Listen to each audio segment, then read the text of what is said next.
Olá, nós estamos trabalhando arduamente, eu diria, sobre a introdução à transdisciplinaridade, analisando artigo por artigo a Carta da Transdisciplinaridade, e vamos ao artigo 10, que é a questão da transcultura, quer dizer, dessa relação de mediação, de passagem, de diálogo entre as culturas, e não no plural, e não da questão de uma cultura só que se imporia a todas as culturas. Então, o artigo 10.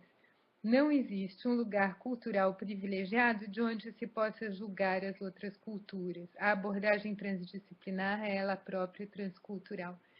Quer dizer, no fundo, a proibição de violência, a busca da integridade física e psicológica das pessoas humanas, é algo que a gente encontra em quase todas as culturas. Essa proibição de violência vai se expressar de modos diferentes, essa busca do bem vai se expressar de modos diferentes.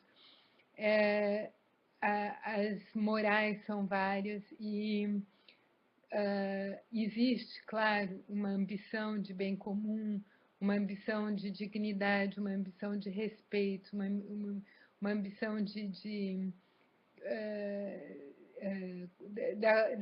da questão dos direitos humanos e que se coloca, né?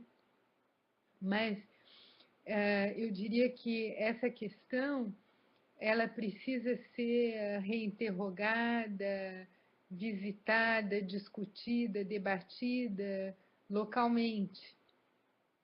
Pessoalmente, eu não abro mão da questão dos direitos humanos e da necessidade da proibição de violência e da integridade, né?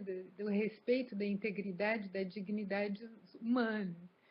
No entanto, é claro que isso não é um pedido que não esperou a Revolução Francesa para acontecer. Outros povos, outros locais, outras histórias têm um pedido semelhante. E a questão da dignidade não é uma questão também que esperou a Revolução Francesa para acontecer. Quando a gente lê Confúcio, Lao Tse, os textos dos Vedas, que a gente se interessa a culturas antigas, ao sânscrito, a gente percebe que a demanda de respeito, de integridade, que a questão da dignidade humana já são muito bem colocadas, né? Portanto, não existe um local que seria o local para falar dos valores humanos. Qualquer povo pode se levantar para falar dos valores humanos e para exigir esse respeito à integridade, à dignidade humanas. E muito mal foi feito em nome dos valores e da ética. Quer dizer, hoje a gente está num mundo complexo e nós precisamos respeitar todas as culturas e não oprimi-la em nome da cultura, que seria um contrassenso, né? Quer dizer, em nome dos direitos humanos, ferir os direitos humanos. Essa é a questão que está aqui nesse artigo. Quer dizer, em nome dos direitos humanos, houve feridas feitas aos direitos humanos por ignorância da sabedoria local que já existia, né? Por exemplo, no caso da cultura ameríndia, que tem toda uma sabedoria, toda uma história, toda uma demanda, etc. Né? Então, essa questão do diálogo entre as culturas que é colocado aqui e da importância de olhar para o que vem da reivindicação de um pensamento pluralista, que diz, epa, peraí, você vem com essa demanda de universal, mas aqui já tem muita coisa, e que, inclusive, foi desrespeitado em nome do universal. Mas nem por isso a gente abre mão da concepção de um mundo comum, de um bem comum, de onde decorre a complexidade desse artigo. Né? Artigo 10. Eu vou passar para o artigo 11. Uma educação autêntica não pode privilegiar a abstração do conhecimento, ela deve ensinar a contextualizar, concretizar e globalizar. A educação transdisciplinar reavalia o papel da intuição, do imaginário, da sensibilidade e do corpo na transmissão dos conhecimentos. Quer dizer, é uma educação que teria uma vertente ecosófica, para retomar a palavra do Michel Marfessoli, que pensa a ecologia no sentido de ecologia do espírito, mas que pensa a relação sujeito-ambiente. O saber é feito por um sujeito inserido dentro de um corpo, esse corpo está dentro de um contexto ambiental e tudo isso está interligado e a gente não pode pensar o ser humano simplesmente como um cérebro.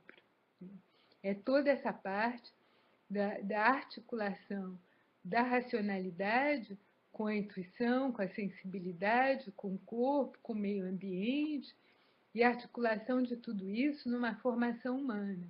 Por isso que se fala muito em formação integral. Mas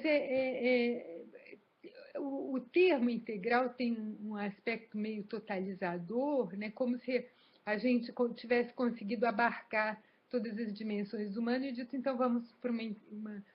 E eu não sei, eu acho que é aí uma questão, né? Uma educação, digamos, que seria uma educação aberta para as várias dimensões do humano e do seu mistério, né? Artigo 12. A elaboração de uma economia transdisciplinar está baseada no postulado de que a economia deve estar a serviço do ser humano e não o inverso. Uma frase interessante foi dita pelo Américo Sommermann no grupo, na dada hora dos nossos debates, ele disse assim, eu não estou aqui para me servir, nem ser servido, eu estou aqui ao serviço de. E é essa questão que a gente poderia retomar em nível de economia. É interessante notar que desde a sua criação, o centro tem funcionado na base do voluntariado e do investimento das pessoas na medida do possível. Muitas vezes a gente trabalha para investir na nossa pesquisa no CETRANS, mas a gente tem trabalhado de forma voluntária e não remunerada, e isso fazem anos e anos.